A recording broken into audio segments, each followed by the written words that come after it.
Le plus connu des reptiles de l'histoire de la mode doit son existence à un pari perdu et à un joueur de tennis surnommé le crocodile. René Lacoste. René Lacoste a vraiment révolutionné la mode tennistique. Lacoste avait compris, avant tous les autres, qu'on pouvait créer une sorte d'osmose entre la ville et le terrain. Dans l'entre-deux-guerres, il flotte sur les cours de tennis un air de dilettantisme, malgré la rigueur et l'élégance des tenues immaculées. Les joueurs de tennis évoluaient sur le terrain avec des habits de ville, avec des pantalons en flanelle, en lin, donc des chemises qui étaient fermées avec des boutons. Le tennis était un sport amateur. On n'avait pas pensé à des vêtements techniques. En 1923, le jeune René Lacoste, 19 ans, joue sa première sélection nationale à la Coupe Davis à Boston. Passant dans une rue, j'ai vu une superbe valise en crocodile et j'ai dit au capitaine de mon équipe, si je gagne, tu vas me faire le plaisir de m'acheter, me faire cadeau de cette valise en crocodile. Pari perdu, mais la légende est en marche. Un journaliste qui avait entendu l'histoire a écrit dans un journal « René Lacoste n'a pas eu sa valise en peau de crocodile, mais il s'est défendu comme un véritable crocodile. » Tenace, patient, Lacoste gagne sa réputation de joueur qui guette l'erreur de sa proie. Le terme crocodile, dans le langage du tennis, désigne un joueur dont le style de jeu est résolument défensif. Donc c'est un joueur qui renvoie inlassablement la balle dans le terrain adverse en attendant la faute de l'adversaire.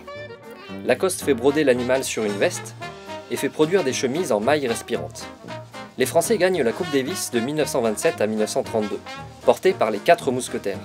Jean Borotra, Henri Cochet, Jacques Brugnon et René Lacoste. Leur réputation restera indélébile et incarne l'élégance, l'amitié, l'efficacité et la victoire. Après 2 trophées à Wimbledon et 3 à Roland-Garros, Lacoste doit prendre sa retraite sportive à seulement 25 ans, à cause d'une santé fragile. Débute alors l'aventure de l'autre croco, l'industriel. En 1933, il crée sa marque et s'associe à un boutonnier. Il dessine le premier polo, en coupant les manches pour une meilleure aisance gestuelle et en gardant 3 boutons. Il a su casser les codes vestimentaires, apporter quelque chose qui n'existait pas à l'époque, c'est-à-dire des vêtements spécialement conçus pour la pratique du tennis. Curieux, Lacoste conçoit aussi du matériel de golf et de voile.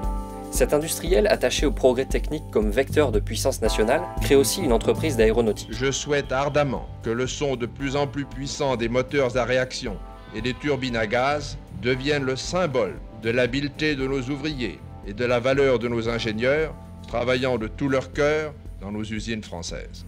En 1963, il invente la raquette de tennis en acier, autre révolution du sport. La pastille anti-vibration, c'est Lacoste aussi. La machine lance-balle, encore lui. Vendu en blanc pendant 3 décennies, le polo se pare de couleurs.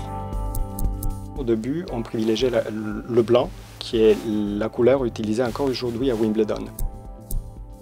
C'est à partir des années 1970 à peu près qu'on a une révolution chromatique et que plusieurs couleurs sont introduites dans le tennis. Quant au crocodile, il devient un symbole grâce à des campagnes de publicité efficaces.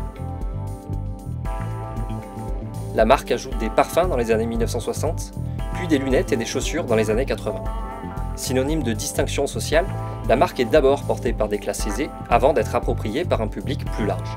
C'était un pionnier, il a compris qu'on pouvait au contraire faire en sorte que le polo et le short sortent d'un terrain de tennis pour envahir la rue.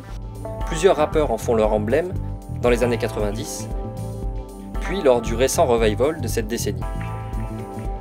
Lacoste meurt en 1996, quelques semaines avant de voir de nouveau des Français soulever la Coupe Davis.